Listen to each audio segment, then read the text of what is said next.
ಈಗ ಐಶ್ವರ್ಯ Gowda court case ವಿಚಾರವಾಗಿ ಕಾಂಗ್ರೆಸ್ ನಾಯಕರು ಭಾಗಿಯಾಗಿದ್ದಾರೆ ಅಂದ್ರೆ ಅಲ್ಲಿರುವಂತಹ ಹಣವನ್ನ ಚುನಾವಣೆ ಖರ್ಚು ಮಾಡಿದ್ದಾರೆ ಅನ್ನುವಂತ ಮಾತನ್ನು ಜೆಡಿಎಸ್ ನಾಯಕರು ಅನ್ನದಾನಿ ಹೇಳಿದ್ದಾರೆ. ಇಲ್ಲ, ನನಗೆ ಗೊತ್ತಿಲ್ಲ ಅದು. ನನ್ನ ಗಮನದಲ್ಲಿ ಇಲ್ಲ ಅದು. ಡಿ ಕೆ ಸುರೇಶ್ ಅವರು ಕೂಡ ಒಂದು ಕಂಪ್ಲೇಂಟ್ ಅನ್ನು ಕೊಟ್ಟಿದ್ದಾರೆ ಸರ್, ಐಶ್ವರ್ಯ ವಿರುದ್ಧ ತನಿಖೆ ಮಾಡಿ ಅಲ್ಲ, ಅವರು ನೋಡಿ, ಯಾರಾದರೂ ಕಂಪ್ಲೇಂಟ್ ಕೊಟ್ಟರೆ ಅದಕ್ಕೆ ಆ ಪೊಲೀಸ್ ಸ್ಟೇಷನ್ನಲ್ಲಿ FIR ಮಾಡ್ತಾರೆ, ಮುಂದೆ ತನಿಖೆ ಮಾಡ್ತಾರೆ. ಅದು ಸಾಮಾನ್ಯವಾದಂಥ ಪ್ರಕ್ರಿಯೆ.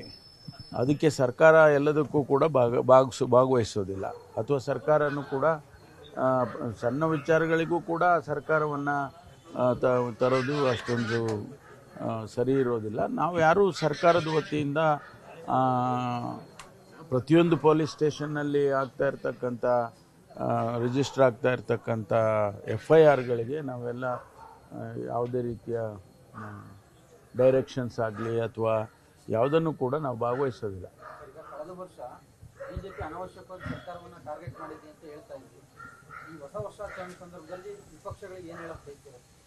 ಅಲ್ಲ, ಅವರಿಗಿಷ್ಟೇ ನಾನು ಹೇಳೋದು, ರಾಜ್ಯದ ಅಭಿವೃದ್ಧಿಗೆ, ರಾಜ್ಯವನ್ನು ಸರ್ವ ಜನಾಂಗದ ಶಾಂತಿಯ ತೋಟ ಮಾಡಬೇಕು ಅಂತ ಹೇಳಿ ನಮ್ಮ ಶೀರ್ಷಿಕೆಯಲ್ಲಿ ನಾವು ಹೇಳ್ಕೊಂಡಿದ್ದೇವೆ.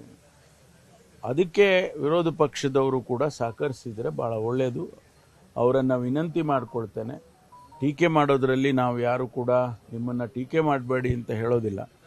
ಆದರೆ ಪಾಸಿಟಿವ್ ಕ್ರಿಟಿಸಿಸಮ್ ಇದ್ದರೆ ಅದು ಒಳ್ಳೆಯದಾಗುತ್ತೆ. ಮತ್ತು ಸರ್ಕಾರಕ್ಕೆ ಸಲಹೆ ಸೂಚನೆಗಳನ್ನು ರಾಜ್ಯದ ಹಿತದೃಷ್ಟಿಯಿಂದ, ಜನಸಮುದಾಯದ ಹಿತದೃಷ್ಟಿಯಿಂದ ಅವರು ಕೊಟ್ಟರೆ ಅದನ್ನು ನಾವು ಸ್ವೀಕಾರ ಮಾಡ್ತೀವಿ. 2025ರಲ್ಲಿ ಹೊಸ ರಾಜಕೀಯ ಬದಲಾವಣೆಗಳೇನಾದ್ರೆ ಪರಮೇಶ್ವರ್ ಅವರು ಹೊಸ ಜವಾಬ್ದಾರಿ, ದೊಡ್ಡ ಜವಾಬ್ದಾರಿ ಸಿಗಬಹುದು, ಸಿಗದ ನಿರ್ವಹಣೆ ಮಾಡಲಿಕ್ಕೆ ಸಿದ್ಧ ಇದ್ದೀರಾ? ರಾಜಕೀಯ ಬೆಳವಣಿಗೆಗಳು ನಿಮಗೂ ಗೊತ್ತಿದೆ. ಈಗ ನನಗೇನು ಗೊತ್ತಿಲ್ಲ. ನೀವು ನನಗೆ ಗೊತ್ತಿದೆ ಅಂತ ಅನ್ಕೊಂಡ್ಬಿಟ್ಟಿದ್ದೀರ ಅಷ್ಟೇ, ನನಗೇನು ಗೊತ್ತಿಲ್ಲ. ಹೊಸ ಜವಾಬ್ದಾರಿ ಬಂದ್ರೆ ನಿರ್ವಹಣೆ ಸಿದ್ಧ ಇದ್ದೀರಾ ಸರ್? ಯಾವ ಜವಾಬ್ದಾರಿ ನಾವು ಇಲ್ಲಿಯವರೆಗೆ ನಮ್ಮ ಪಕ್ಷ ಯಾವುದೇ ಜವಾಬ್ದಾರಿಯನ್ನು ಕೊಟ್ಟಾಗಲೂ ಕೂಡ ಅದನ್ನು ಯಶಸ್ವಿಯಾಗಿ ಮಾಡ್ಕೊಂಡು ಬಂದಿದ್ದೇನೆ.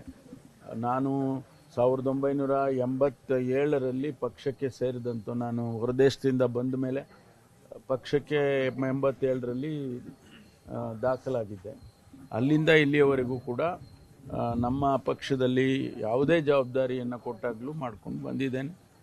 ಅದಕ್ಕೆ ವ್ಯತಿರಿಕ್ತವಾಗಿ ಯಾವುದನ್ನು ಮಾಡಿಲ್ಲ. ಸರ್, ಈಗ ಐಶ್ವರ್ಯ ಗೌಡ ಕೋರ್ಟ್ ಕೇಸ್ ವಿಚಾರವಾಗಿ ಕಾಂಗ್ರೆಸ್ ನಾಯಕರು ಭಾಗಿಯಾಗಿದ್ದಾರೆ ಅಂದ್ರೆ ಅಲ್ಲಿರುವಂತಹ ಹಣವನ್ನ ಚುನಾವಣೆ ಖರ್ಚು ಮಾಡಿದ್ದಾರೆ ಅನ್ನುವಂತ ಮಾತನ್ನು ಜೆಡಿಎಸ್ ನಾಯಕರು ಅನ್ನದಾನಿ ಹೇಳಿದ್ದಾರೆ. ಇಲ್ಲ, ನನಗೆ ಗೊತ್ತಿಲ್ಲ ಅದು. ನನ್ನ ಗಮನದಲ್ಲಿ ಇಲ್ಲ ಅದು. ಡಿ ಕೆ ಸುರೇಶ್ ಅವರು ಕೂಡ ಒಂದು ಕಂಪ್ಲೇಂಟ್ ಅನ್ನು ಕೊಟ್ಟಿದ್ದಾರೆ ಸರ್, ಐಶ್ವರ್ಯ ವಿರುದ್ಧ ತನಿಖೆ ಮಾಡಿ ಅಲ್ಲ, ಅವರು ನೋಡಿ, ಯಾರಾದರೂ ಕಂಪ್ಲೇಂಟ್ ಕೊಟ್ಟರೆ ಅದಕ್ಕೆ ಆ ಪೊಲೀಸ್ ಸ್ಟೇಷನ್ನಲ್ಲಿ FIR ಮಾಡ್ತಾರೆ, ಮುಂದೆ ತನಿಖೆ ಮಾಡ್ತಾರೆ. ಅದು ಸಾಮಾನ್ಯವಾದಂಥ ಪ್ರಕ್ರಿಯೆ.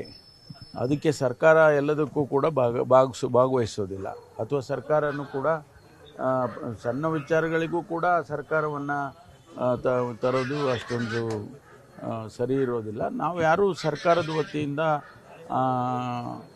ಪ್ರತಿಯೊಂದು ಪೊಲೀಸ್ ಸ್ಟೇಷನ್ನಲ್ಲಿ ಆಗ್ತಾ ಇರ್ತಕ್ಕಂಥ ರಿಜಿಸ್ಟರ್ ಆಗ್ತಾ ಇರ್ತಕ್ಕಂಥ FIRಗಳಿಗೆ ನಾವೆಲ್ಲ ಯಾವುದೇ ರೀತಿಯ ಡೈರೆಕ್ಷನ್ಸ್ ಆಗಲಿ ಅಥವಾ ಯಾವುದನ್ನು ಕೂಡ ನಾವು ಭಾಗವಹಿಸೋದಿಲ್ಲ.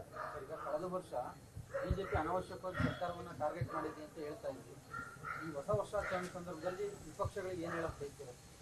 ಅಲ್ಲ, ಅವರಿಗಿಷ್ಟೇ ನಾನು ಹೇಳೋದು, ರಾಜ್ಯದ ಅಭಿವೃದ್ಧಿಗೆ, ರಾಜ್ಯವನ್ನು ಸರ್ವ ಜನಾಂಗದ ಶಾಂತಿಯ ತೋಟ ಮಾಡಬೇಕು ಅಂತ ಹೇಳಿ ನಮ್ಮ ಶೀರ್ಷಿಕೆಯಲ್ಲಿ ನಾವು ಹೇಳ್ಕೊಂಡಿದ್ದೇವೆ. ಅದಕ್ಕೆ ವಿರೋಧ ಪಕ್ಷದವರು ಕೂಡ ಸಹಕರಿಸಿದರೆ ಭಾಳ ಒಳ್ಳೆಯದು. ಅವರನ್ನು ವಿನಂತಿ ಮಾಡಿಕೊಳ್ತೇನೆ. ಟೀಕೆ ಮಾಡೋದರಲ್ಲಿ ನಾವು ಯಾರು ಕೂಡ ನಿಮ್ಮನ್ನು ಟೀಕೆ ಮಾಡಬೇಡಿ ಅಂತ ಹೇಳೋದಿಲ್ಲ.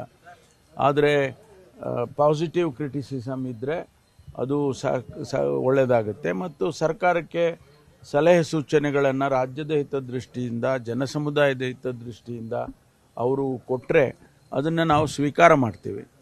2025ರಲ್ಲಿ ಹೊಸ ರಾಜಕೀಯ ಬದಲಾವಣೆಗಳೇನಾದ್ರೆ ಪರಮೇಶ್ವರ್ ಅವರು ಹೊಸ ಜವಾಬ್ದಾರಿ, ದೊಡ್ಡ ಜವಾಬ್ದಾರಿ ಸಿಗಬಹುದು, ಸಿಗದ ನಿರ್ವಹಣೆ ಮಾಡಲಿಕ್ಕೆ ಸಿದ್ಧ ಇದ್ದೀರಾ? ರಾಜಕೀಯ ಬೆಳವಣಿಗೆಗಳು ನಿಮಗೂ ಗೊತ್ತಿದೆ. ಈಗ ನನಗೇನು ಗೊತ್ತಿಲ್ಲ. ನೀವು ನನಗೆ ಗೊತ್ತಿದೆ ಅಂತ ಅನ್ಕೊಂಡ್ಬಿಟ್ಟಿದ್ದೀರ ಅಷ್ಟೇ, ನನಗೇನು ಗೊತ್ತಿಲ್ಲ. ಹೊಸ ಜವಾಬ್ದಾರಿ ಬಂದ್ರೆ ನಿರ್ವಹಣೆ ಸಿದ್ಧ ಇದ್ದೀರಾ ಸರ್?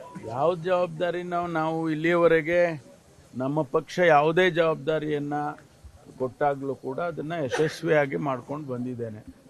ನಾನು 1987ರಲ್ಲಿ ಪಕ್ಷಕ್ಕೆ ಸೇರಿದಂಥ, ನಾನು ಹೊರದೇಶದಿಂದ ಬಂದ ಮೇಲೆ ಪಕ್ಷಕ್ಕೆ 87ರಲ್ಲಿ ದಾಖಲಾಗಿದ್ದೆ. ಅಲ್ಲಿಂದ ಇಲ್ಲಿಯವರೆಗೂ ಕೂಡ ನಮ್ಮ ಪಕ್ಷದಲ್ಲಿ ಯಾವುದೇ ಜವಾಬ್ದಾರಿಯನ್ನು ಕೊಟ್ಟಾಗಲೂ ಮಾಡ್ಕೊಂಡು ಬಂದಿದ್ದೇನೆ. ಅದಕ್ಕೆ ವ್ಯತಿರಿಕ್ತವಾಗಿ ಯಾವುದನ್ನು ಮಾಡಿಲ್ಲ.